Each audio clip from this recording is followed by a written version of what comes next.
اهلا بيكم في ليدي مرمر. النهارده ان شاء الله هنشتغل مع بعض وهنبدأ مع بعض سلسلة للتنظيم والترتيب. هي ما فيهاش الحقيقة تنظيف، لكن هي تنظيم وترتيب. كل حاجة في حياتك محتاجة انك تنظميها وترتبيها بشكل معين. كل حاجة بتعمليها، كل حاجة بتستخدميها، كل حاجة بتفكري فيها. صدقوني التنظيم والترتيب بيوفر وقت كتير جدا ووفر مجهود. بتحسي ان حياتك ماشية بنظام، مش ما فيهاش دربكة، ما فيهاش كعبلة. أم، الحقيقة لما تلاقي نفسك نظمتي حاجتك حاجة حاجة، هتلاقي كمان طريقة تفكيرك بقت منظمة، بقت متسلسلة. النهاردة ان شاء الله هبتدي معاكم سلسلة زي ما قلنا الترتيب والتنظيم. وهبتدي من جوه المطبخ. اكتر حاجة بيبقى فيها دربكة، اكتر حاجة فيها ادواتها كتير وبتتكعبل مننا وتتلخبط. لكن لما نفكر ننظم ونرتب ده هيفرق معاكي كتير. انا واقفة من قدام ضرفة، الحقيقة ضرفة الخزين. وحتى الخزين بتاعي انا مقسماه بطريقة معينة يا جماعة. مش موجود في ضرفة واحدة، ولا ده لان مطبخي يسمح يعني. طبعا كل واحدة حسب مطبخها وحسب طريقة تنظيمها. انا هديكي مجرد فكرة، يمكن اتمنى ان شاء الله تستفادي، تاخدي فكرة مني تنفعك، طريق اسلوب التفكير نفسه، وانتي تأقلمي ده وتبلوريه وتحوريه حسب حياتك وحسب طريقتك وحسب امكانياتك. تعالوا نبتدي من قدام الضرفة دي. دي الضرفة بتاعتي، ده الرف اللي تحت. ونطلع شوية كده فوق. دي كده الضرفة اللي فوق. شايفين هي شايلة 3 علب، بس الحقيقة ال3 علب دول كبار، حجمهم كبير. كل علبة فيهم 3 لتر تقريبا، او بتشيل 3 كيلو. تعالوا نقرب شوية نعمل زوم ونشوف العلب دي انا حاطة فيهم ايه. اول علبة مكتوب عليها دقيق، سكر، وديت رز. الحقيقة العلبة دي بتشيل 3 كيلو. وانا من خلال استخدامي الشهري للخزين ده تقريبا قدرت اعرف ان انا بستهلك، احنا اسرة من 4 افراد، تقريبا متوسط الاستخدام الشهري بتاعنا هو 3 كيلو رز. السكر يمكن اقل شوية، والدقيق كمان ممكن استهلك 2 او 3 كيلو كل شهر. انا بجيب حاجتي بالشهر وبخزن فيها، ولا اكياس ولا علق ولا كيس يتقطع ويقع منه حاجات، ولا الدنيا تتبهدل واضطر انظم، ولا حاجات تتركن ورا وابقى مش عارفه هي فين، وافتكرها خلصت وهي موجوده. دي اول ضرفه. خلوني اوريكم انا الضرفه من قريب شكلها ايه.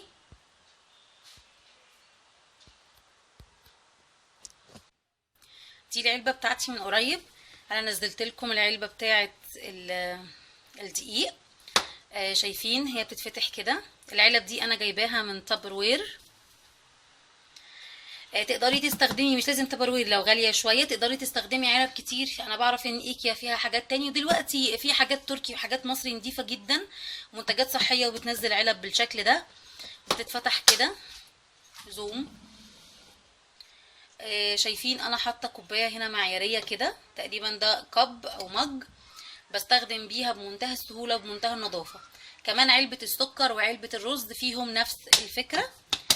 علشان تبقى حاجتهم دي مجرد ما بتخلص بغسلها قبل ما احط فيها المخزون النظيف. لازم اغسلها بره وجوه. دي اول فكره. دي كده ده تاني رف ليا. ده شكله، ده الرف الاقرب لايدي يعني. ده شكله. دول كده هنا من قريب. دي علب السكر، الملح، البن. وده ملح صفرة انا جايباه من كارفور بستخدمه. تعال نشوف ورا الحاجات دي في ايه. ننزلهم.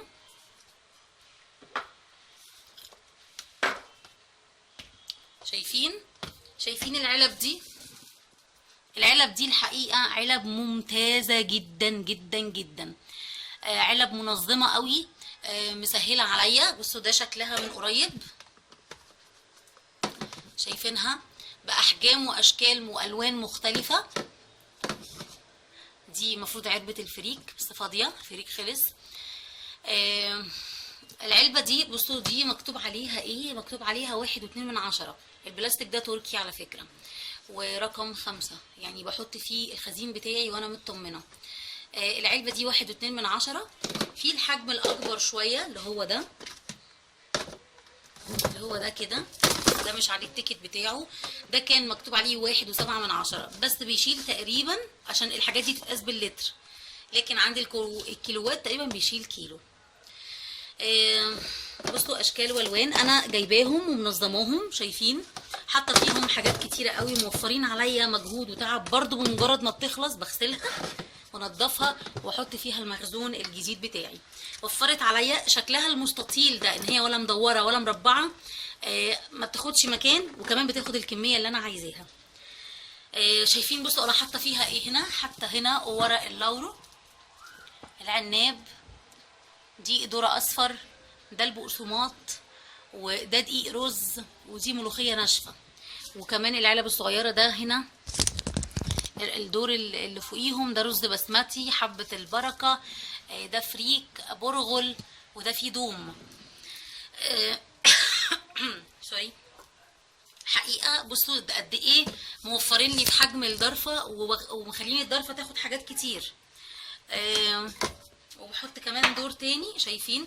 تخيلوا بقى ان الحاجات دي كلها موجوده في اكياس او في اكياسها، الدنيا هتبقى متهرجله خالص، وكيس يقع وكيس يتزحلق وكيس يتفك. دي كانت اول ضرفه معانا. ده الخزين بتاع الاكل او البهارات او الحاجات دي، لا لسه البهارات. في خزين تاني، تعالوا نشوف الضرفه التانيه فيها ايه. واحنا هنا من قدام الضرفه التانيه، معلش هي سودا برضو، بصوا هنا جنبها في ضرفه فوشيا. الضرفتين دول بالعرض كده، ضرفتين فوق بعض كده بيتفتحوا بالعرض. هوريكم كل واحده فيها ايه. تعالوا نفتح الضرفه اللي فوق دي. دي كمان تاني ضرفه، بس الحاجات دي فيها منتجات الحلواني، الحاجات اللي بستخدمها في الحلويات، زي مثلا اللبن البودره، الكاكاو الخام، البيكنج باودر والفانيليا، الكريم جانتيه، النشا والكاستر، وهنا عسل جلوكوز، وهنا المعيار اللي انا بشتغل فيه، وده القمع. لو بصينا كده ورا برضو في نفس العلب يا بنات، بس شكل تاني، بس نفس الفكره. لو بصينا ورا هنشوف قد ايه الضرفه شايله حاجات كتير. بصوا ورا في دور تاني من العلب، شايفين هنا في سكر بودره، في سميد، وفي جوز الهند، في حاجات كتيره من ورا. هنا عشان الضرفه دي عاليه شويه، فانا حبيت الحاجات اللي ورا مش هتبان، فحبيت اعليها ازاي. شايفين دي الاسود في ذهبي، دي كرتونه بتاعت شوزات فاضيه، عليت بيها الحاجه من ورا عشان اشوفها، ويبقى قدامي في صف تاني قدام، ما اضطرش ان انا ابهدل الدنيا لما احتاج حاجه يعني، وادربك الدنيا. شايفين قد ايه هي منظمه وجميله وما بتاخدش مكان. دي كانت الضرفه دي. تعالوا نشوف الضرفه اللي تحتها. الضرفه دي هي اقرب لايدي شويه، وكمان انا حاطه فيها الحاجات اللي بستخدمها كتير. فنشوف مثلا هنا الضرفه دي اهي، دي فيها النسكافيه والشاي والمشروبات اللي هي اليانسون والحاجات دي، وفيها النسكافيه البونجورنو. تعالوا اوريكم فكره حلوه عملتها قوي. بصوا شايفين دي يا بنات، دي بتاعت المعالق اللي بتتحط في الدرج، بس انا مش محتاجاها للمعالق، فعملتها ايه، استخدمت يعني استغليت التقسيمه اللي فيها دي وبقيت اعملها للمشروبات. شايفين هنا انا حاطه فيها باكيتات الشاي الاخضر، والحقيقه انا شايلاه الشاي الاخضر بالذات، شايلاه من علبته لان علبته كبيره شويه فما بتدخلش هنا. المفروض هنا في شاي عادي اللي هو الاحمر بتاعنا ده، بس خلص. دي الباكيت، دي البرطمان بتاع النسكافيه، وهنا في الشاي اللي هو بالفواكه ده هنا برضو، وهنا حاطه ينسون ونعناع وحاجات كده اهي. شايفين قد ايه لما حاجات ومنظمه الدنيا. ده كده برطمان الكوفي ميكس. الكوفي ميكس انا بجيبه بالبرطمان كده. هنا عندي ده علبه فيها نعناع جاف، وده لبن بودره، بس ده بتاع الدايت، ده لبن بودره لايت، ده انا بستخدمه. البونجورنو ده كمان في فكره هنا انا عملتها. العلب دي من ايكيا على فكره. حاطه فيها السكر اللي هو الاكياس ده عشان المدرسين لو حد جاي عندي برايفت او حاجه. ودي كمان قواعد الكوبايات برضو بحطها للمدرسين. لو لاستخدامنا احنا بستخدم قواعد خشب عاديه جدا. ودي كانت ضرفه المشروبات، كلها في ضرفه واحده نظيفه مترتبه. تعالوا نشوف ضرفه كمان.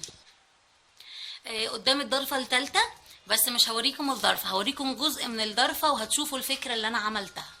شايفين انا بفتح الفكره موجوده في باب الضرفه.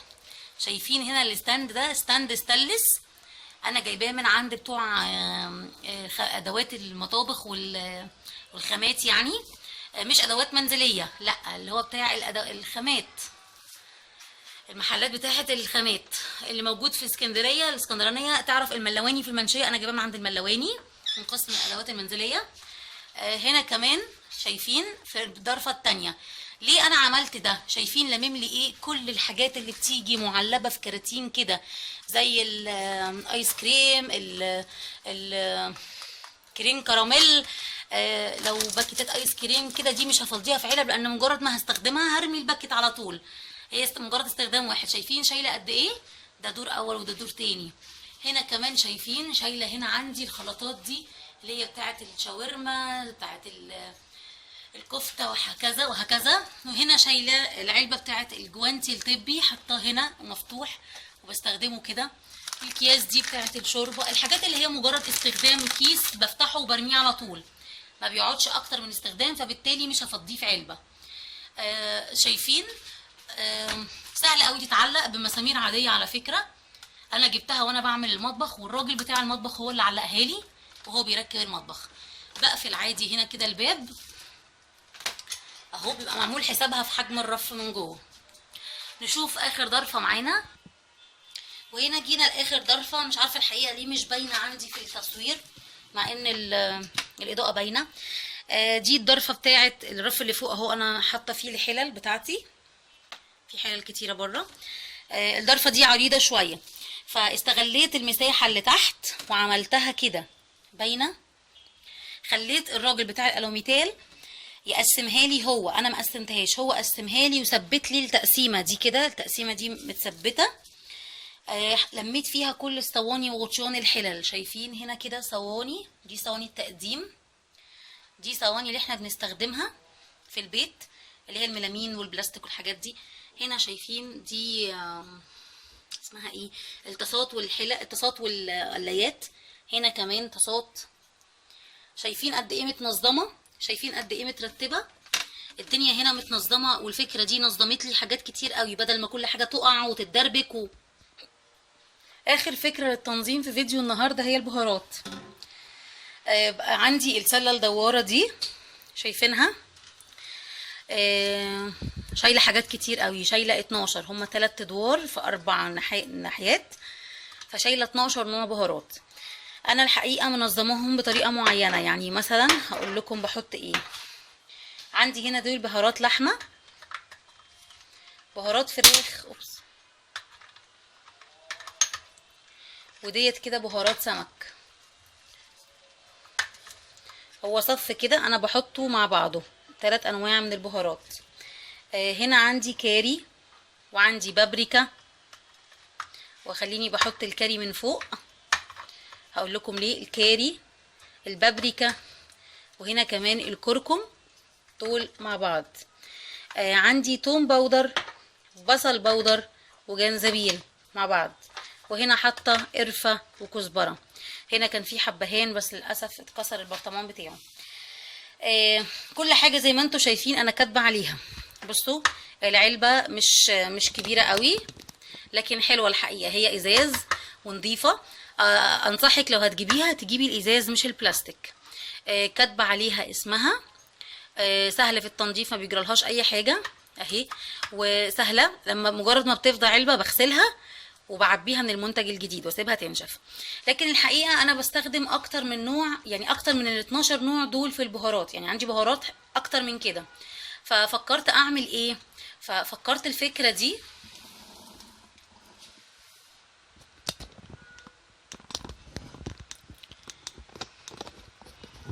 شايفين البرطمانات دول بيجوا 4 كده مع بعض، احطهم لكم هنا اهو. العلب دي انا لقيت في منها في ايكيا ولقيت منها في السوبر ماركت عادي، بس مش تبع ايكيا، يعني نفس الفكره، ممكن تقف كده وممكن تقف كده. الحقيقه حجمهم ممتاز، بيشيلوا كميه معقوله جدا من البهارات. دي فيها بذر الكتان اهي. وجبت لهم الستاند ده متعلق على الماسوره، شايفين؟ ده ستاند اهو ستانلس، جايباه برضو من عند بتوع ادوات المنزليه اهو، بيتعلق على الماسوره زي الماسوره دي كده. انا عندي الماسوره دي بعلق عليها ادواتي. هو دورين، في منه كمان 3، شايفين؟ انا استخدمته تحت بيشيل 4 من البرطمانات دي، وكمان فوق شايل 4 تانيين. حاطه فيه لانه حجمه اكبر شويه من السله الدواره، حاطه فيه فلفل اسود، كمون، شطه، حبهان، الحاجات دي بتيجي بكميات اكبر شويه، الزعتر، وهنا جوز الطيب وبذر الكتان، وهنا برطمان اليانسون بتاعي اتكسر حتى ما لحقتش اكتب عليه فحطيت الباقي منه هنا. حاطه كمان مبشره جوز الطيب معايا. وبكده البهارات بتاعتي ملمومه ومحكومه عندي، مش متبهوقه، مش مفضيه لهم ضرفه مخصوص. الفكره دي فادتني جدا. في النهايه حابه اقول لكم ان انا اتعلمت الافكار دي كلها، ما جاتش ما بين يوم وليله، لكن اتعلمتها بالخبره واتعلمتها بالاحتياج، اتعلمتها بالتجربه.